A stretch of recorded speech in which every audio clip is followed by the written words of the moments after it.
परम पूज्य गुरुदेव महाराज की जय। साधारणतया हम अपने जीवन में दूसरे के द्वारा कही हुई बातों का वह अर्थ लगाते हैं जो ज्ञान मेरा होता है।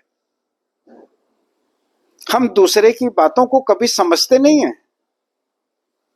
दूसरे की कही हुई बात को समझने के लिए मुझको उस बात को कहने वाले के दिमाग के स्तर पर जाना होता है, उसके विचार को जानना होता है, उस ज्ञान तक पहुंचना होता है।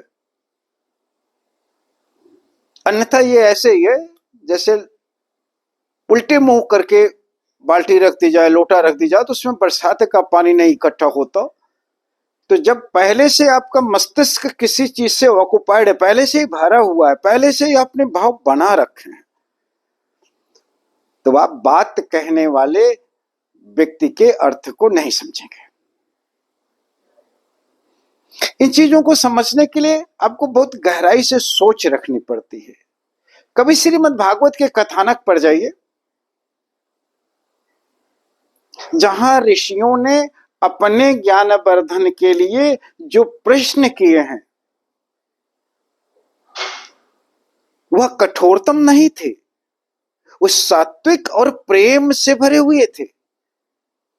जब तक आपके विषय में, जो विषय में आप पूछना चाहते हैं, उस विषय के प्रति यदि आपके हृदय में अनुराग ना हो, प्रेम ना हो, जानने की इच्छा ना हो, तो आपका प्रश्न भी कठोर स्वर में होता है।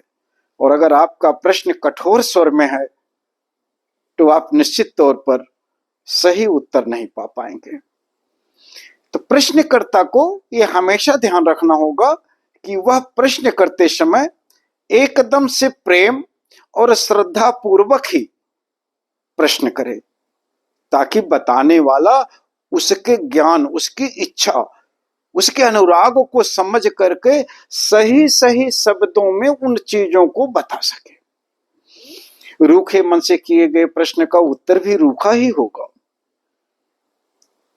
आप रूखेपन से पूछेंगे अपने गुरु से कोई सवाल, कोई प्रश्न करेंगे, कोई जिज्ञासा करेंगे, और आप चाहेंगे कि आपको उसका उत्तर प्रेम से प्राप्त हो, ये लगभग असंभव है।